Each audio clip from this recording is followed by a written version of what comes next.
Dead butterflies. Why did you kill them? Both my parents and my younger sister asked me the same question the first time I decided to show them my collection, back when I was 12. I wasn't expecting such a negative reaction. My mom and dad were squeaked out and my sister seemed sad. "It's just a hobby," I answered, closing the plastic envelope I was using for my collection back then. It had 45 dissected butterflies and 22 different moths, and the numbers would keep growing. I started my collection when I saw a dying moth on the glass of the window, her brown and gray wings trying to fly away with no success.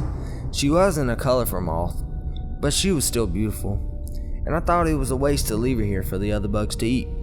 I ended her suffering and kept her body on the nearest glass vase, and so my research begun.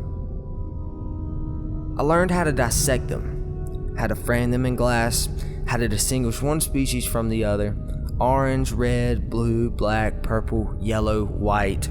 Those beautiful wings would never get eaten by ants or disappeared by dirt. They would stay beautiful for a very long time, safe from ugly nature. I realized that, by killing them, I was actually saving them from a world that would have turned them ugly. All what life did was take away those colors and turn them to dust. And when I realized how artistically noble my actions were, I decided that it was selfish for me to give up that eternal beauty just to butterflies. Why did you kill him? The police asked with disgust in their voice. "It's just a hobby." It happened on a Tuesday. Sometimes the most boring days are actually the most important ones. Take Tuesday for example. Nothing happens on a Tuesday. It's just kind of nauseous, right? I wake up at 8 and hop in the shower before any of my housemates can hog the bathroom. Then I grab me breakfast. Almost always cereal, dry, eaten from a plastic baggie with my hands as I bustle off to my 9 a.m. From 9 to noon, I sit in my same old lecture, taking notes, and more frequently doodling on the margins of my binder. After a quick break for lunch, I head to class again until 5, when I meet some friends and go for dinner. By 8, I'm back in my room, procrastinating about completing the work for the following day's classes.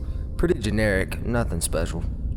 But this last Tuesday, I got up and made a dash for the bathroom per usual and found, to my wonderment, that there was nobody else vying for it. It was early, so I didn't think much of it. My housemates were probably all hammered from the night before or something. It's college, stuff happens, whatever. Everything else was normal until I walked out of the building. I was heading towards the center of campus when I first noticed how quiet it was. And when I say quiet, I don't mean hushed. I mean it was downright silent, like horror movie silent, end of the world silent. I remember how every single hair on my body prickled to attention. Suddenly, the crunching of my morning cereal sounded very, very loud. When I got to class, surprise, there was no one there. The whole building seemed dark and empty, the hallways echoing with sort of a dismal melancholy that sounded every alarm in my body. Something was very wrong. It's still like this. I have to find someone or anyone else out there. Radio, telephone, text, email. It's no use. Nobody has responded to any of my messages, so you, my beloved internet, provide me with my last hope. If anyone is out there, please, just please help me. I am so alone, and I don't know what else to do. And I'm so frightened that this week is nearing an end because I can't help wondering, what's gonna happen next Tuesday?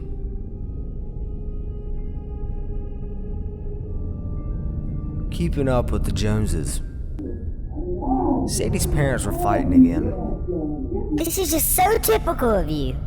You never followed through on anything. You said we'd go together as a family. You promised. Sadie knew what they were arguing about the town festival.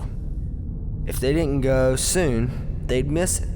The whole town was probably already there. Sadie imagined them dancing and enjoying cake and punch and candy and all the other things that was normally not allowed.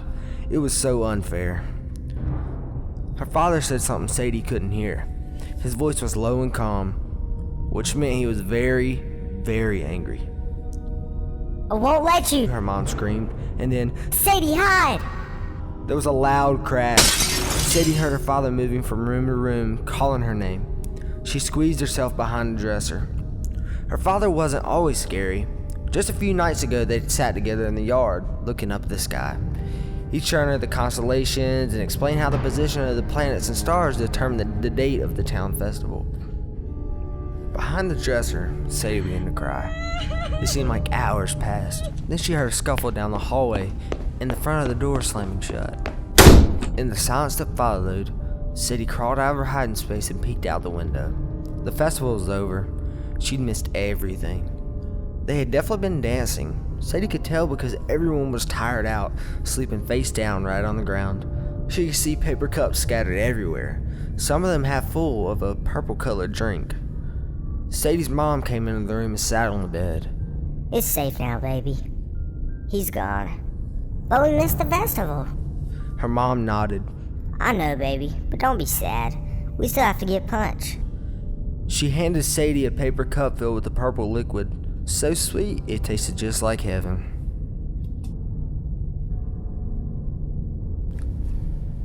Hey guys, so this is the first video on the channel. Obviously, this channel is just, I read short horror stories that I find on Reddit or other places, true or not true, and I just want to provide you guys some suspenseful or scary stories because I love listening to them and I like reading them. So I hope you guys enjoyed.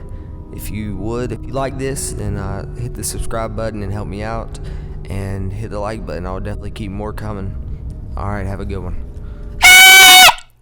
Haha, did I get you? Sorry.